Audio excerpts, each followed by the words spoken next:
मैं Preeti Shukla, spiritual healing and more से।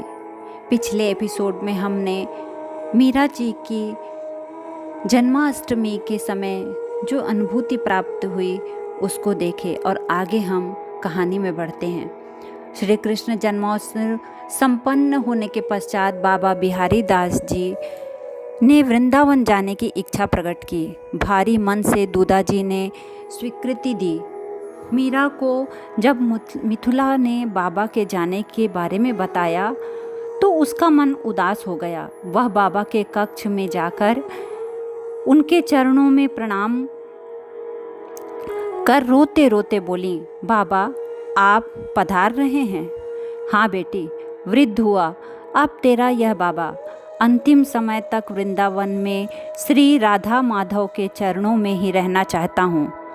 बाबा मुझे यहाँ कुछ भी अच्छा नहीं लगता, मुझे भी अपने साथ वृंदावन ले चलिए ना।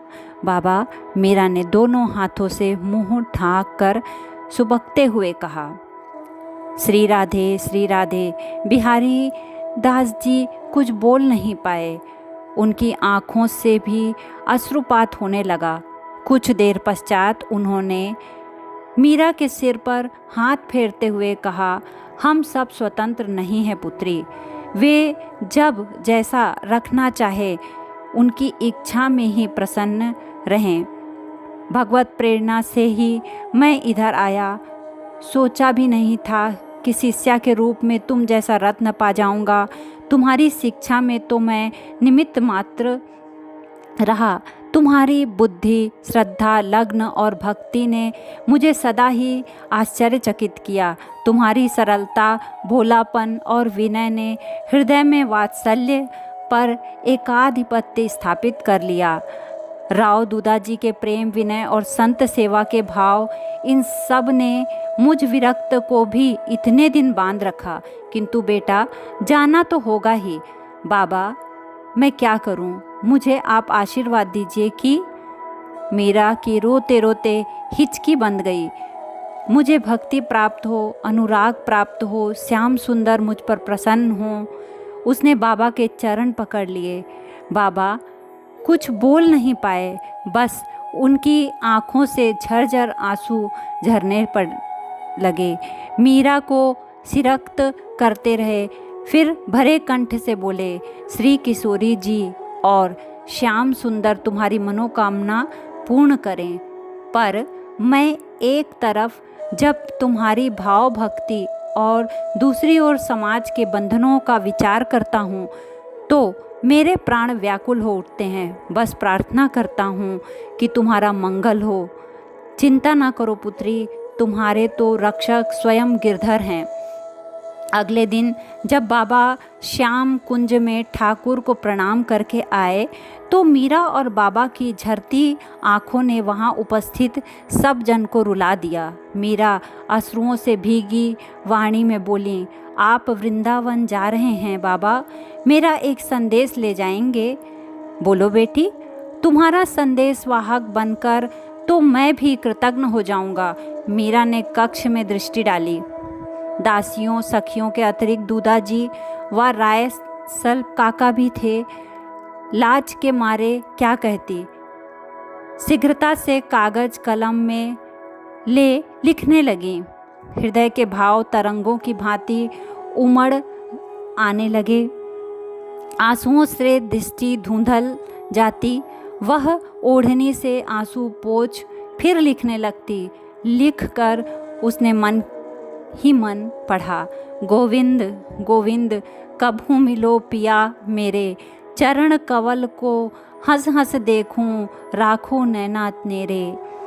निरखन का मोहि चाओ घनेरो, कब देखूं मुख तेरो। व्याकुल प्राण धरत नहीं धीरज, मिल तू मीत सवेरा। मीरा के प्रभु गिरधर नागर, ताप तपन बहु तेरा। पत्र को समेटकर और सुंदर रेशमी थैले में रखकर मीरा ने पूर्ण विश्वास से उसे बाबा की ओर बढ़ा दिया। बाबा ने उसे देखकर सिर चढ़ाया और फिर उतने ही विश्वास से गोविंद को देने के लिए अपनी झोली में सहेज कर रख लिया। गिरधर को सबने प्रणाम किया। मीरा ने पुनः प्रणाम किया। बिहारी दास जी के जाने से ऐसा लगा जैसे गुरु मित्र और सलाहकार खो गया हो। कल गुरु पूर्णिमा है। मीरा श्याम कुंज में बैठी हुई सोच रही है। सदा से इस दिन गुरु पूजा करते आ रहे हैं। शास्त्र कहते हैं कि गुरु के बिना ज्ञान नहीं होता, वही परम तत्व का दाता है। तब मेरे गुरु कौन हैं? वह एकदम से उठकर दूधाजी के पास चल पड़ी। वहाँ जयमल वीरमदेव जी के पुत्र और मीरा के छोटे भाई थे। दूधाजी से तलवारबाजी के दांव पे सीख रहे थे। मीरा दूधाजी को प्रणाम कर भाई को की बात खत्म होने की प्रतीक्षा करते बैठ गई। पर जयमल तो युद्ध, घोड़े और धनुष तलवार के बारे में वीरता से दूधाजी से कितने प्रश्न पूछते जा रहे थे। मीरा ने भाई को टोकते हुए कहा, बाबोसा से मुझे कुछ पूछना था। पूछ लूँ? तो फिर भाई, अब बाबोसा के साथ पुनः महाभारत प्रारंभ कर लेना। तलवार जीतने तो आप हो नहीं, अभी और युद्ध पर जाने की बात कर रहे हैं। जयमाल और दूधाजी दोनों मीरा की बात पर हंस पड़े। मीरा अपनी जिज्ञासा रखते हुए बोली, बाबोसा, शास्त्र और संत कहते हैं कि गुरु के बिना ज्ञान नहीं होता। मेरे गुरु कौन हैं तो सही बाबा बिहारी दास और योगी निवृत्तनाथ जी। जयमल ने कहा, नहीं बेटा, ये दोनों मीरा के शिक्षा गुरु हैं, एक संगीत और दूसरे योग के, पर वे दीक्षा गुरु नहीं। सुनो बेटी, इस क्षेत्र में अधिकारी कभी भी वंचित नहीं रहता।